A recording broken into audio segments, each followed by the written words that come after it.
Okay, so today I'm going to demonstrate bread, wholesome bread, and what we could do with bread for pizzas, for plats, for empanadas. And I'm also going to demonstrate the pasties that are made from an oat pastry, which is much more wholesome and good for you, and you can use it for freezing or to give to the children for lunch, or just every day grab it out the freezer in a hurry. So first we'll start off with making a bread. So I'm going to take 2½ cups of wholemeal flour today and sift it and just see what is in it. That's your one.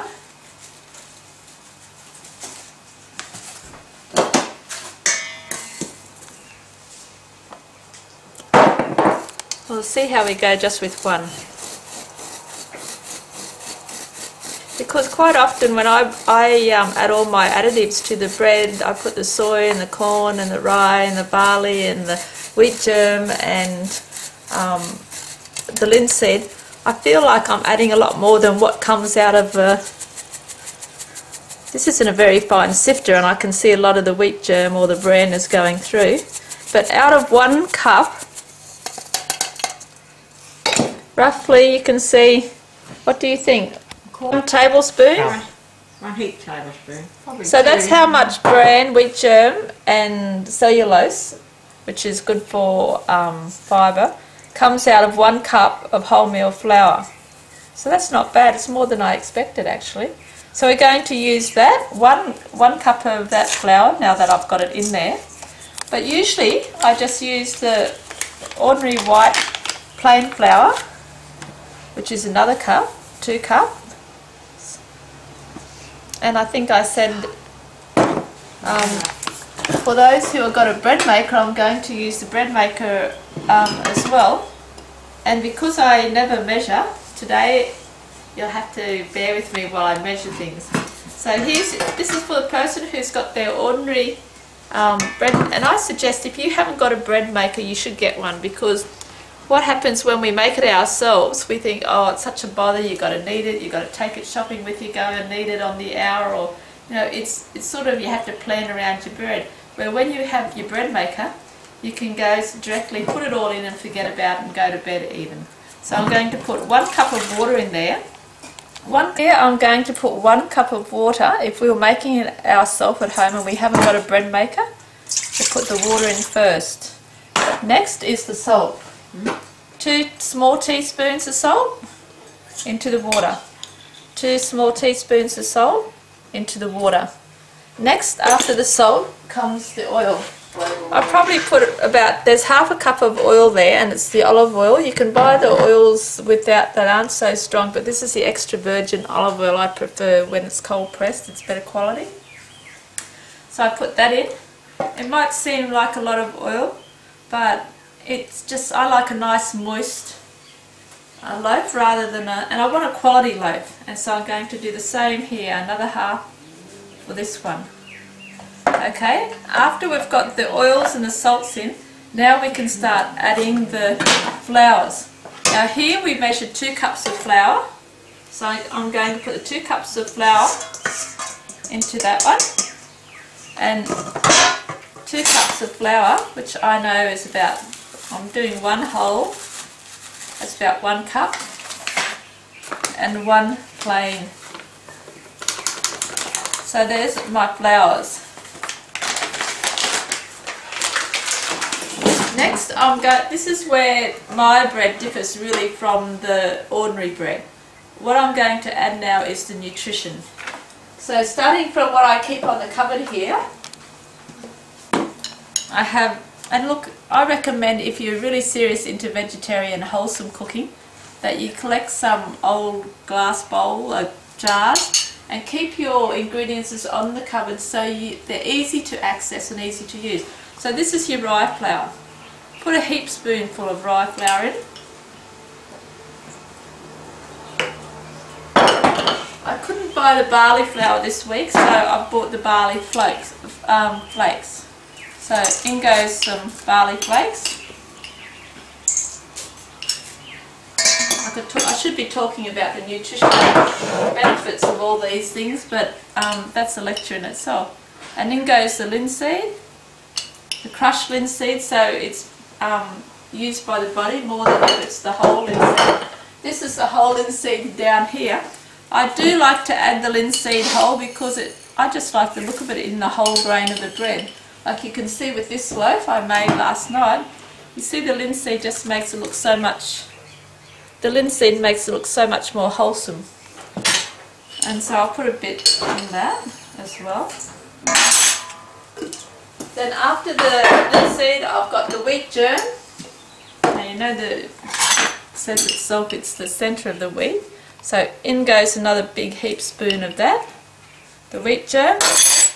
After the wheat germ I've got the corn, or you call it maize flour. This one I often buy these types of powders much cheaper if you buy them from the Indian shops, because they use a lot of these types of things in their cooking. And so you can buy like 2 kilograms of it. I've given that a little bit more corn. You can put more corn or more, whatever you prefer. As you get more experience with making your bread, you'll decide. This is sesame seed. Sesame is a good nutritional value as well. As you get more experienced, you'll decide what you like. The oats is just number one. It's the richest grain, so I usually give a good heap spoon of the oats. And then the most important thing for me for a loaf of bread, and you'll learn this, is the soy. The soy flour, I'll give 2 heap spoonfuls. Because the soy has that, it's a high content of, high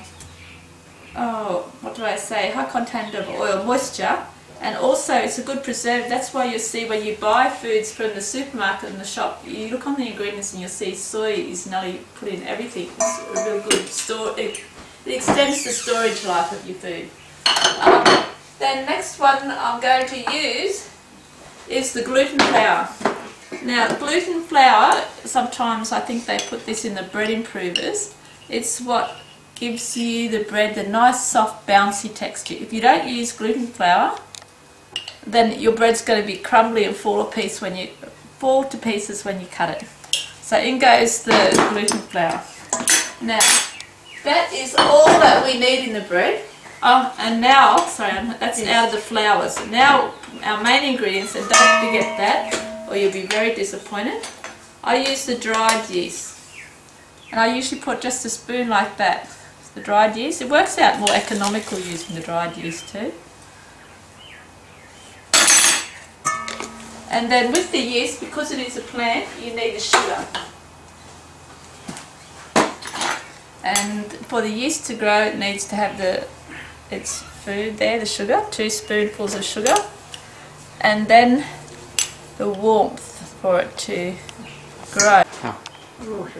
I always use the raw sugar because it must have more nutritional value than the more processed white. And so that's it. For this one here, I'm going to put it in the bread maker, and then I'm going to demonstrate this one here by hand for those who haven't got a bread maker at home.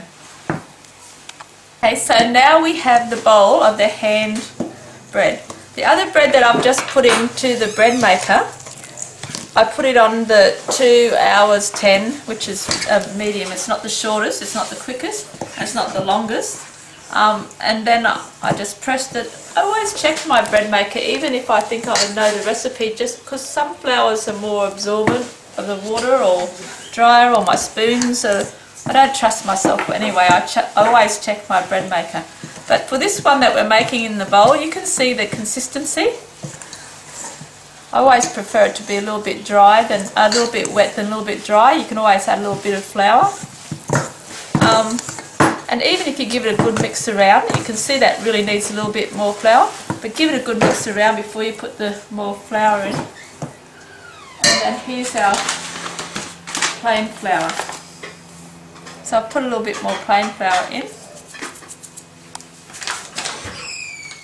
And I'm going to use my hands now. This is probably a recipe you might want to take your diamond rings off for.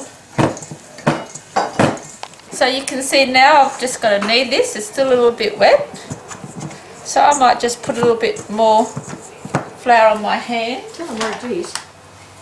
Just put a little bit more plain flour. I agree. Kneading is the important part. If you really had a bad day, I suggest you make a loaf of bread. If you're worn out, it'll probably give you a good night's sleep. Those people with insomnia, get up and make a loaf of bread and you'll be right. In the morning you'll have something nutritious to eat. And you know, a lot of people have bad attitude because they haven't had a good diet. Good diet will help you. How long do you need it for? I just needed, well, if I've got a bread maker, not at all, so that's lovely. But for this one, need it, and then you can see 5 minutes. Depends how. Just go on. Yeah. Robin, do you need it because you're mixing the mixture together, or are you needing it for the yeast and everything to rise? Well, the idea is that when I put that yeast in, and I'm putting a little bit more flour, you can see, because it's still sticky on my fingers, I don't want it to be sticky on my fingers. It has to be that when you touch it, and I need it to get that right consistency, everything mixing through, the yeast is mixing through, the sugar mixing through. If I'm making pizza, and I'm making like 13 pizzas on a Friday night for tea when I've got all the family come, then I usually make 2 kilograms of flour, and at that time I usually mix the yeast and the water and the sugar together first, and then I add my flours because it makes the yeast activated earlier.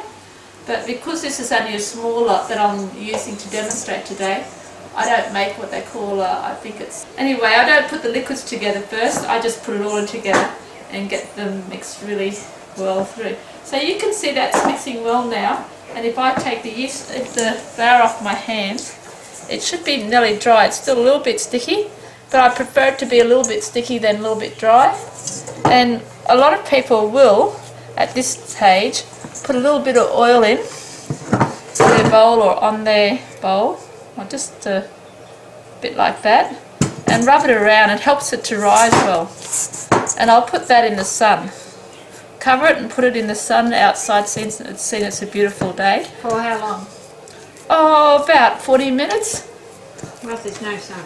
40 minutes today. Well, if there's no sun, well then I just turn the microwave on. I put some boiling water in the microwave to boil. As soon as it's boiled, I take it out and I put my bread in, just in the heat. Don't turn the microwave on. Whatever you do, you'll kill your bread. But I put it in the heat, and that helps it to rise. Or you can put it on sometimes I fill one of my saucepans or a bowl like this. You can just fill it with the hot water and then sit it on it. So if it's not a hot day, you can just put hot water in there and sit it in like that, and it'll rise too. But I'll put it outside now. So you can see the bread is in there. It looks pretty wholesome and looks pretty heavy. But now cover it. Keep that heat. You want to keep the air out of it so it can keep the heat in, and I'll go and sit it in the sun outside on a chair.